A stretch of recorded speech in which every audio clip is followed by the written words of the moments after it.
Hi, I'm Sage Rountree. Thanks for listening. I call this episode IT Band Express, but it will target much more than just your iliotibial bands. We'll also be getting a big hip stretch, some chest and arm work, a spinal twist, and some hamstring work. You might like to use a strap or a hand towel to connect your arms in cow face pose. Other than that, all you need is a soft surface to practice on and comfortable clothes. Let's begin by kneeling. Have your knees cushioned by something soft, the grass or the mat or a carpet. You'd be resting on the tops of your feet and feeling your sitting bones moving down into your heels. For some folks, this will already be engaging a quadriceps stretch. If so, that's great. Enjoy it and sit tall. If you need to move backward to engage the quads, let's do that. Swing the arms around behind you. Press the floor away with your fingertips. Open your chest up into a little back bend. Let your gaze come up toward the sky. If it feels comfortable, you could even drop your head back to let it rest in the shoulder girdle. And if you still haven't found a decent sensation in the quadriceps, you can lift the hips up off the heels toward the space in front of you. One more breath in here, and with the exhalation, we'll settle back down over the heels. Now bring your hands to your sides and rock your hips over to the left. We're going to move into a flow based on cow face pose. It's our big IT band stretch. We're going to start an approximation of cow face pose. Let's have the right leg underneath, bent with the knee somewhere in front of the midline, and cross the left leg over the right. In a perfect world, your knees would stack up here. If you're tight in the hips or you have issues with your knees, you'll find this impossible to achieve. Don't worry about it. You can think of the cow face pose as the tightest version of the shoelace with your legs. So you can open that shoelace, loosening the position of the knees up a little bit. And if you need to practice this with your legs simply crossed, that works fine too. Let's have the left leg on top or in front. So we're feeling a hip stretch here already as the knees work their way toward the midline. We might here add an optional arm position. The right arm would backstroke, coming up overhead, bending at the elbow, and hooking the back of your collar or the top of your sports bra. The left arm does a breast stroke, coming around to the left, bending at the elbow, and working the back of the hand up to the midline of your back, hooking either under your sports bra or your heart rate monitor strap or simply grabbing the shirt. The fingertips will make their way toward each other, perhaps with the aid of a strap. Work to keep your shoulders level and don't worry about forcing a connection between your two hands. You might also find that this just doesn't feel right in your shoulders, in which case you'll go ahead and let it go. If it does work, let the connection of your hands help you sit long and tall, so it's like your fingers are pushing your heart forward. And we can take that with us tentatively into a forward fold. Feel free to let go of that arm position anytime you need to. So as we fold forward, we're hinging forward using the entire pelvis and not simply rounding the back. This will intensify the sensation in your hips, so don't let it get too deep. And anytime you like, let go of the arm connection and bring the hands to the feet, let the back round down. When we let the back round down and let the weight of the head come down over the knees, we're changing the center of gravity in the pose. It will actually take us deeper into our hips. But we do like to practice forward folds, beginning with a long spine to make sure that we are angling from the hips and not from the lower back. We'll use an inhalation to come up out of this and move on to a twist, lifting the left knee up in the air, bringing the sole of the left foot down just off of the right knee, and hugging the knee with the right arm. We'll sit tall with an inhalation, and as we exhale, let's twist to look back over the left shoulder. You can use your left arm to push the floor away so that your spine is long through this twist.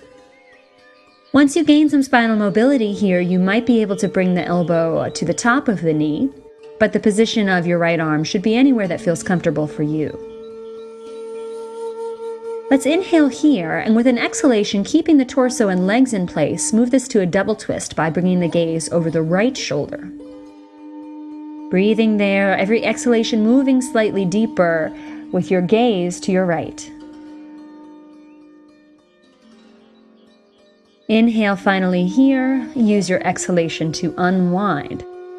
Now we're going to start moving clockwise, and here you need a little bit of faith in me. We're going to come up onto the balls of both feet, really press the left foot down, and bring some weight into our hands so that we're pivoting toward the back of the mat or the room or the space you're in. You'll wind up in a wide leg straddle pose as you see in the picture. Make sure that your knees are at least a little bit bent. If you have tight hamstrings, your knees may need to be a whole lot bent. And to come closer down to the floor, you'll simply be walking your legs a little bit wider. If the floor still feels like it's very far away, you could use blocks or some other prop to bring the floor a little bit closer to you. From here, twisting in either direction, let's bring the right hand underneath the face, and without letting the hips cock too much to the left, inhale, bring the left arm up and twist to look up toward your left hand.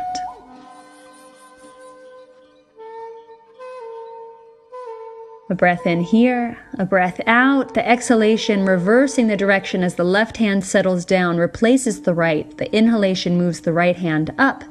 And you try to keep your hips relatively stable. They will angle slightly, but think about keeping them level. Think about keeping the knees soft to protect the hamstrings here. On an exhalation, we'll let the right hand come down and we'll continue moving clockwise up on the balls of both feet until we get to the point where we're facing westward down the mat. Then the left knee, let it come down to the floor and then shift onto the left hip. And now we're back in our cow face posture with the left leg underneath and the right leg on top. If you'd rather practice this with your legs simply cross-legged, let it be the right leg in front or on top.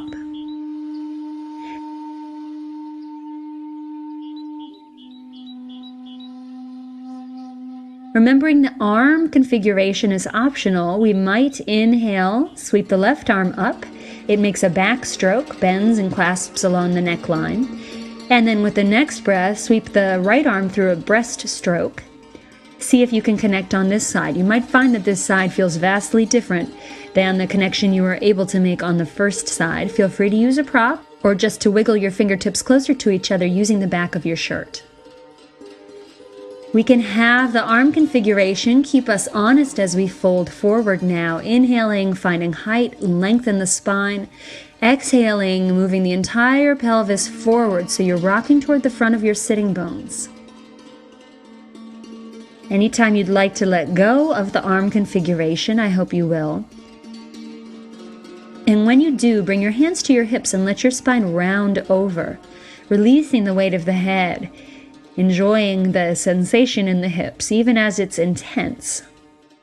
That's one of the ways that yoga can really help us in sports and in life, breathing into that intensity, learning to be comfortable in this intense situation.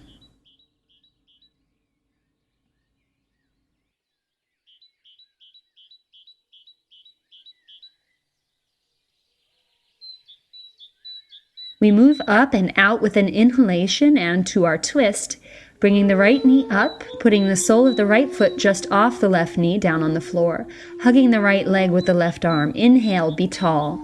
Exhale, swing the right hand around behind you to press the floor away so we have height in the spine. And once you have height in the spine, then the rotation can take place with integrity.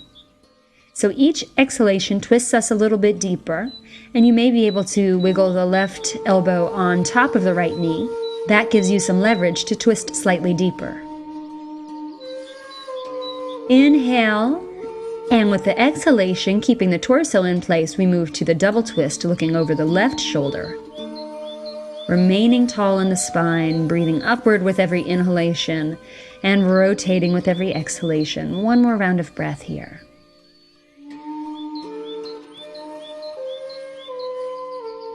Now unwind the legs and take your time getting up.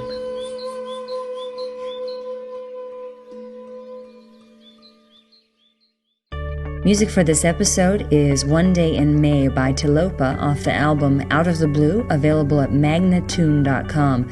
I thank them for sharing it with me, and I thank you for listening. If you had feedback or would like to sponsor the podcast, send me an email at yogasage@mac.com or visit my website sageyogatraining.com. Thanks.